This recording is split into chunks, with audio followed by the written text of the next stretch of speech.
Welcome back to Way Too Early. It is 5:28 on the East Coast and 2:28 out west. I am Casey Hunt. Some of President Trump's top allies and advisors are privately voicing concern over his debate performance this week. Gee, wonder why. They say the president missed repeated opportunities to hit Joe Biden in areas that they had prepped for, like China, and comments that the former VP has made in the past on race. People familiar with the situation tell NBC News the mood around the campaign in White House yesterday morning was described as worried, quiet, and in shock.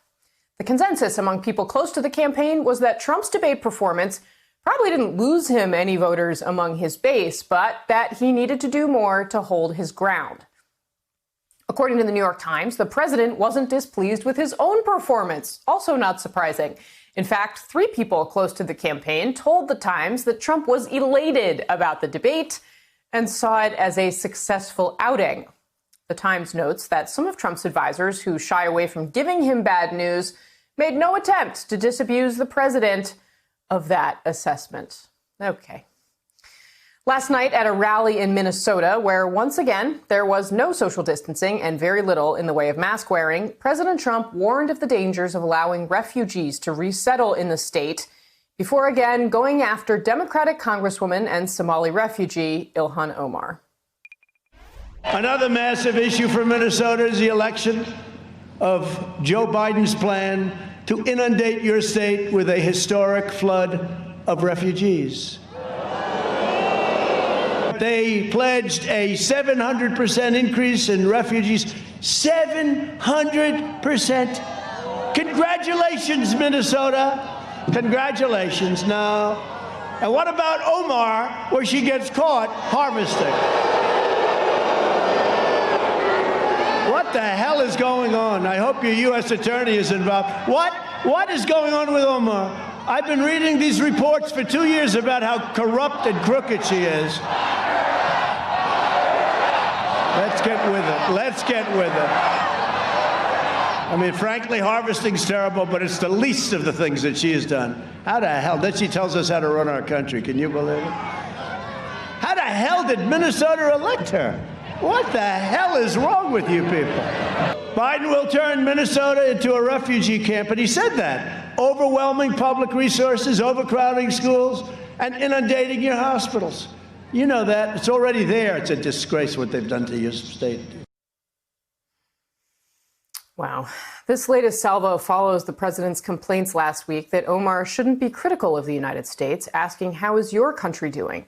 Omar, who is a U.S. citizen, arrived in the United States as a child after her family fled war-torn Somalia.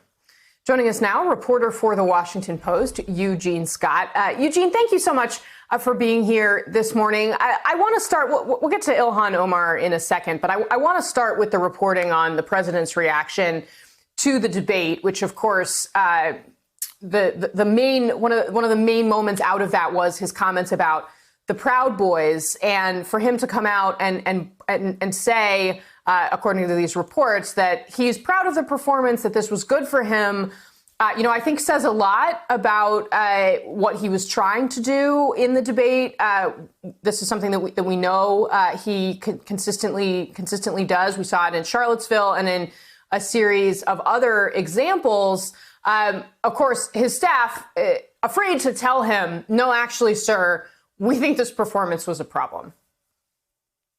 Indeed. One of the things that was fascinating about this debate is that if you read some of the comments from former White House aides, they said that President Trump gave America a window into how he leads, how he governs.